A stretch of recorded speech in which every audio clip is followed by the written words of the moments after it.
which team has the most standalone games? The answer is the Philadelphia Eagles.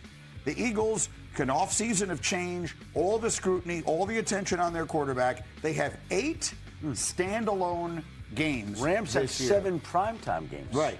So standalone can come in a lot of different forms. Primetime games, the Rams have a lot of them. 5 teams, including the Jets, have no primetime games. But it does bring us to the Eagles and all the attention that will be on that man. We've talked about the microscopic scrutiny that he sometimes faces. Well, now there are going to be 8 different occasions when there's no other team to watch while he's playing. Yeah, listen, the big thing is the A.J. Brown eventual trade, and the new offense that Jalen Hurts is going to be operating on, it's going to be totally different. It's going to be, new personnel. It's going to be operating more underneath center, more in between the numbers. And so for a guy who seems like every year has to operate under a new offensive coach, how is he going to react this year? RC, some things people will always say, don't make excuses. Some things are not excuses. They're reasons. Let me know if you have a breaking story over there. Some things are not excuses. They are reasons. 7 different offensive play callers during his NFL career. I had Troy Aikman in here earlier this week, and he was talking about it.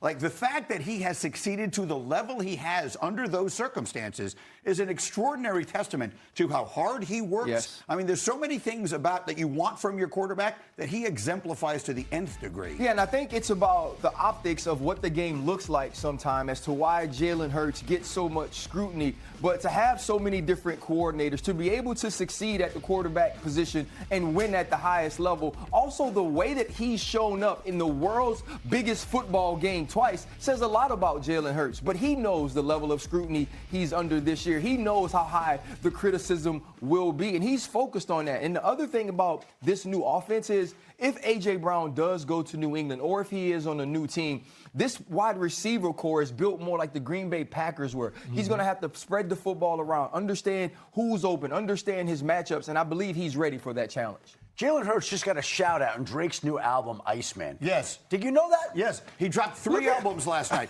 Drake dropped 3 albums at midnight last night. And no one cares. Okay. Philadelphia Eagles, Jalen Hurts, is he under the most pressure in the NFL?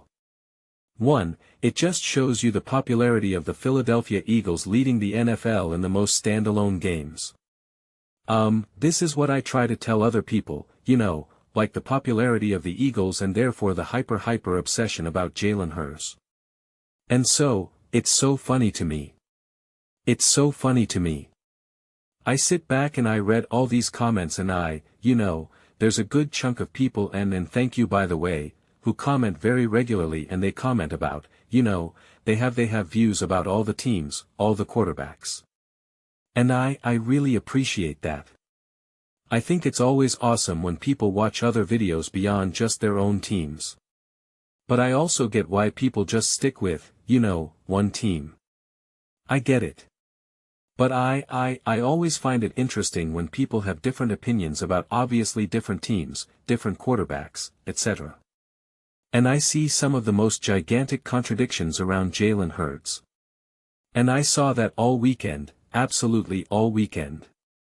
The things they're saying about why Mahomes or someone else will benefit but why Jalen Hurts is going to struggle or this or and it's just like wait what, and that's why I always talk about attack the logic, not just the take itself, because a take you can always agree or disagree, but when you look at the logic has to be applied consistently. It has to be applied afar.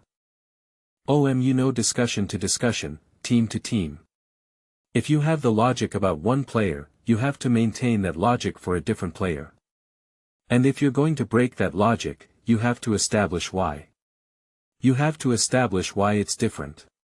And so it's funny that Greeny even here, he's like, he's often under scrutiny. And it's like, no, he's never not from the moment he was drafted. From the moment he had more focus on him than Patrick Mahomes. He just did. It was more controversial, right? It was more intensity around Jalen Hurts than there was when Patrick Mahomes was first drafted. Now, obviously, there was way more help, way more hype his first, Mahomes' first year than Jay's first year. Don't get it twisted. And then the expectations were higher. But like in terms of level of scrutiny and level of intensity zoomed in more than Josh Allen, more than even someone like Joe Burrow, who was a #1 overall pick, again, this is also just by virtue of the power of the Philadelphia Eagles, right? Obviously, again, most standalone games in the NFL, one of the top fan bases in the NFL, like more attention on Jalen Hurts.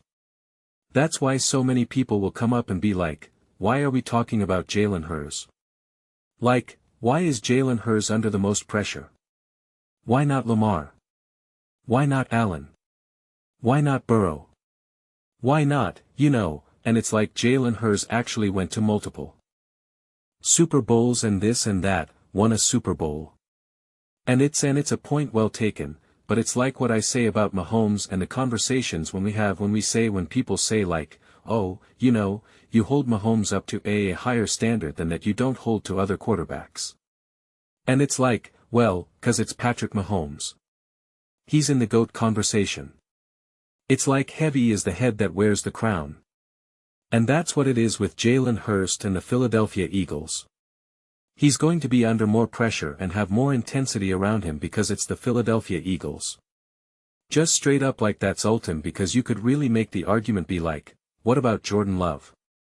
When is Jordan Love going to get to an NFC championship game and get to a what is Jordan Love? Dak Prescott. It's the Dallas Cowboys. Massive franchise, massive fan base.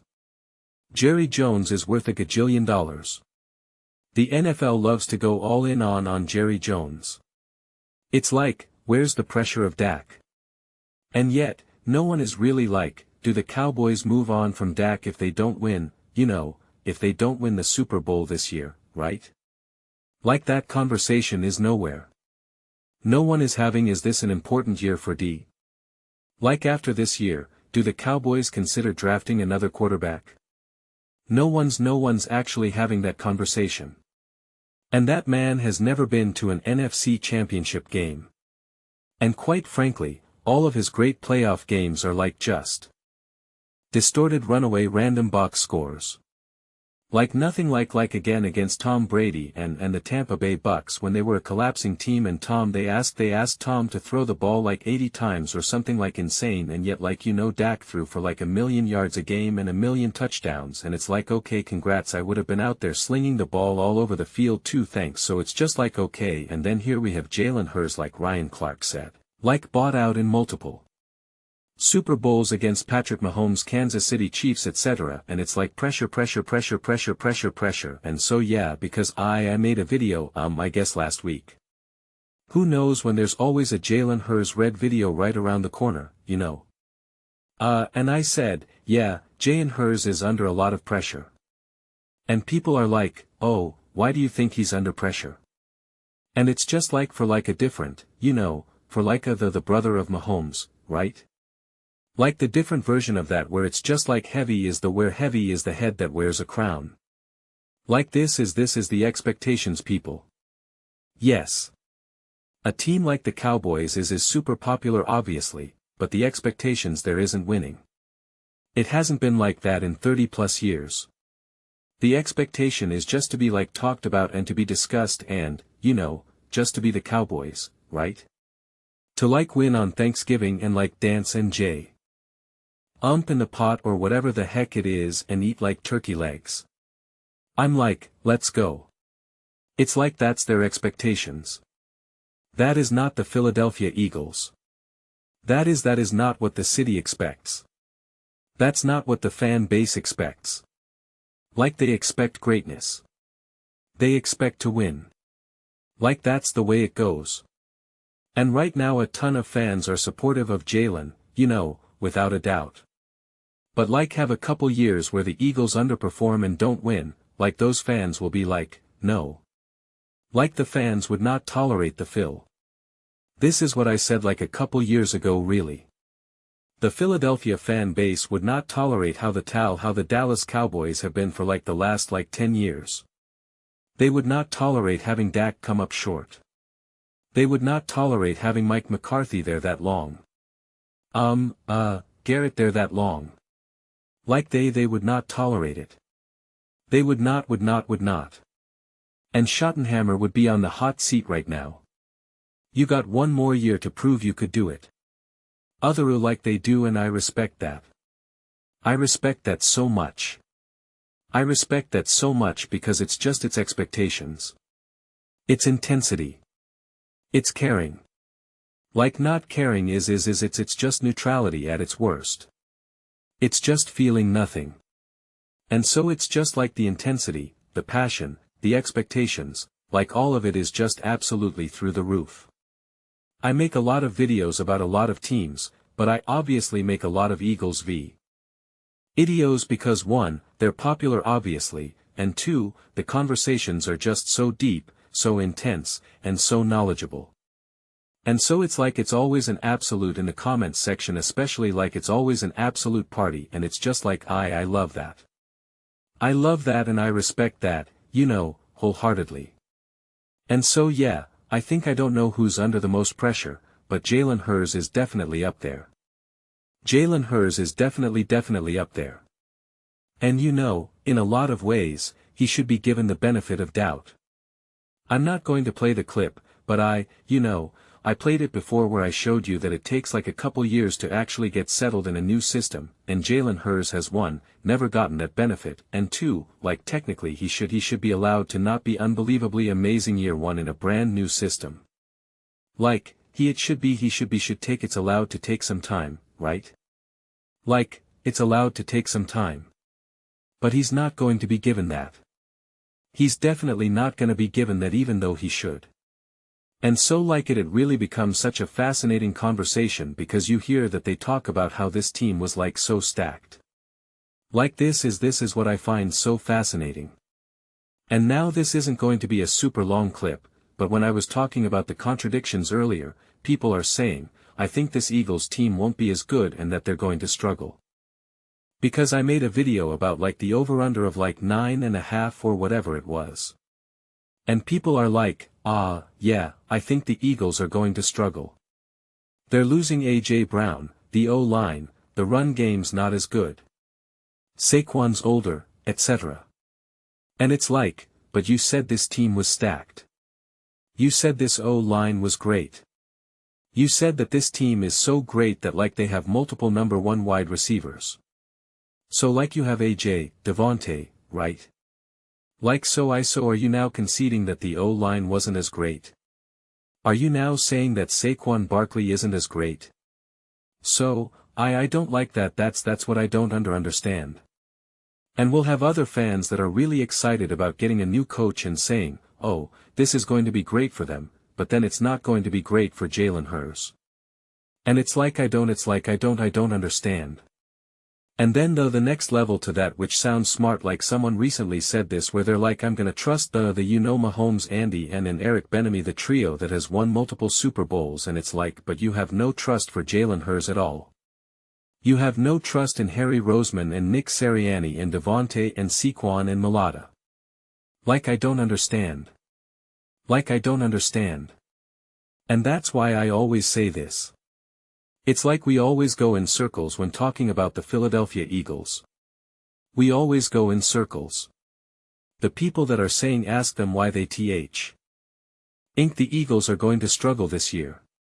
So, they lost AJ and Devontae's not good enough to be the number 1, but I thought the Eagles had 2 number 1 wide receivers. The O-line is not as good and it's older. I thought this O-line was unbelievable. That's why you ripped Jalen Hurts last year. Saquon is older and he's not as good as he was. But you said that he was, and he was elite and special, and it was all Jalen Hurts why they struggled last year. Do you see how they can't decide? You see how they can't get settled in any which direction? I mean like and it's so funny too because there was a clip and someone said this. It was a pretty funny comment. Shout out to whoever said it. He was like, oh, I can't wait for the 30-minute Jalen Hurts video, and it was off like a Colin Cowherd take that had nothing to do with the Eagles. It was like a Bears take or something. I forget. It was from like a clip on Friday and I was like honestly he's been throughout the whole 3-hour show he was randomly peppering in random digs that the Eagles are Jayin. I was like I couldn't even keep up. And there was times when I was like, oh my god, am I going to turn this into a clip? But it was like, no, it's like sometimes I do that. Sometimes I can take like a random sentence and be like, okay, let's talk about this, and other times it's like, nah, whatever. And I was just like, what did he say this? I was like, I honestly don't even remember. And it was just like this automatic like Colin when he was going through the schedule he kept saying like, look who's the better quarterback, like that matters most, and it's like, but Jalen Hurts won all, went to multiple Super Bowls, won the Super Bowl, won a lot of games last year as well. I understand it didn't look great as he would have wanted to, but like won a lot of games. Beat Mahomes, beat Matthew Sta, beat the MVP Matthew Stafford, right? The year before beat Mahomes and Lamar and Burrow, like all these quarterbacks, and everyone's like Jalen Hurts is not on their level. And so it's just like we want to say that when a team wins, when we like the quarterback, we're like, well, they got the better quarterback. But when it's like about a team like the Eagles and the win, they're like, well, it's not about the quarterback. It's about the team. And it's like, oh my gosh. It's like, it really is. We always like, oh, when LeBron James wins, he gets all the credit. When he loses, we blame all the teammates. That was actually the first time I ever really and this was a million years ago, but that was like the first time I actually heard that expression, heard that concept was actually through LeBron James, where it was just like, oh, LeBron James gets all the credit when he wins and gets none of the blame when he loses. And it was like I remember I don't remember the exact first but I remember, first hearing it in general and just being like, oh, that's interesting. I never really thought of that. And of course, we've seen other evolutions of that, especially most recently with Mahomes and stuff. And yet, it's like the exact opposite with Jalen Hurts, right? It's like we say, oh, this is a quarterback-driven league and whatnot, and Jalen Hurts plays awesome in big games and wins and does all this, but no, it's the team. And then when they lose, they're like, no, it's Jalen Hurts. And it's like, it really is crazy. And what's funny? Because someone like Nick Ray will call out the Bills, wrongfully so for my viewpoint, and Josh. And he went on a whole rant recently about it where he was like, oh, everyone talks about how great the Bills are and how great Josh Allen is, and then they come up short and they blame everyone but Josh Allen. Which is 100% not true, by the way. That's not how any of this unfolds ever. But that's what his claim is. And it's but yet you don't want to offer a favorable take on Jalen Hurts and Eagles. And again, it just doesn't really make a whole lot of sense at all. I mean, we will see teams that people will claim is the best team in the NFL stacked top and they come up short. The quarterbacks come up short and then we'll just toss it to the side, explain it away, whatever, whatever. Again, Nick thought that the Bucs were going to the Super Bowl and that Baker Mayfield was the MVP and that they didn't even make the playoffs, and it's just what are you going to do? Let's not talk about it. Let's move on. And then it's well, we think that the Eagles this is what I get, the Eagles literally win the Super Bowl and there was no emphasis on this team being a stacked team and then they win the Super Bowl. And it's well, it was a stacked team.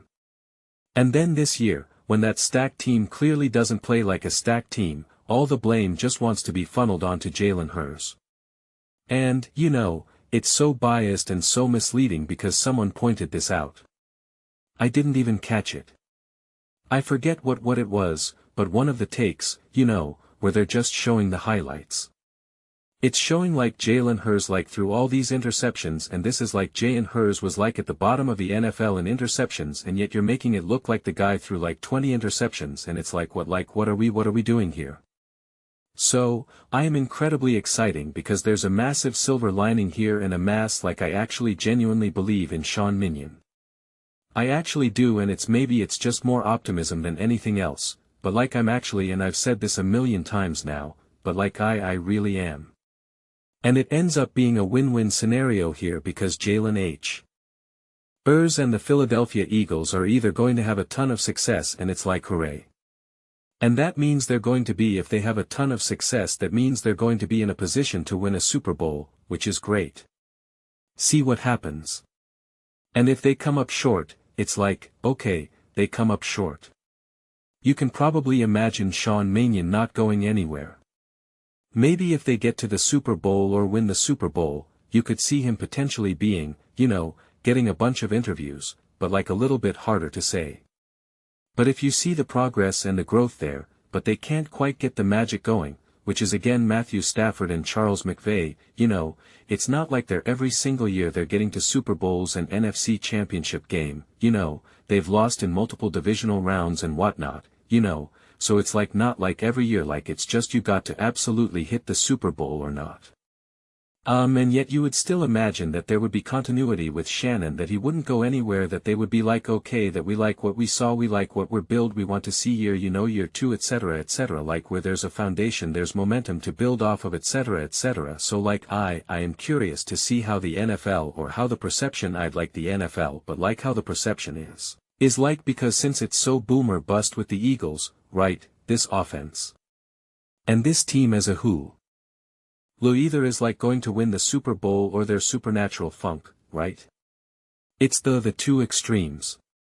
One, I'm excited to see if it's the positive extreme, how they break it down, how they make sense of it, and if it's like, just a pretty good offense, like a pretty good team that's competitive. There's no glaring issues. There's not like, oh my gosh, they just do nothing for entire halves, but it's not quite everything. It's just year one of a new system, right? You could be like, wow, Jalen Hurts has improved in a lot of aspects. There's still some things they need to work out, etc. Whatever it may be. I wonder what that conversation will be around Jalen, and the Philadelphia Eagles. I don't think it'll be favorable. I think it really is boom or bust around the perception around Jalen Hurts. Anything shy, even though again now remember this, more people than not are saying that this offense and this team will take a backward step, that they're not going to win the division, and that this offense won't be as good.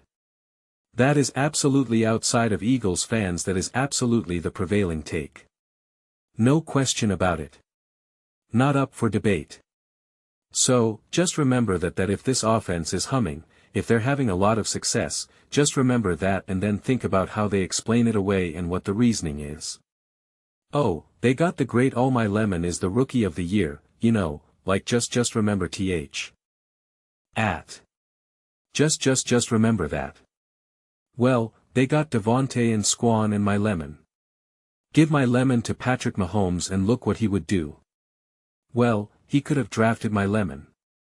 I told you guys that he should have drafted My Lemon. You told me that you needed defense. You told me Patrick Wilson didn't need it. You had Kenneth Walker. That's what you guys told me. Just remember it.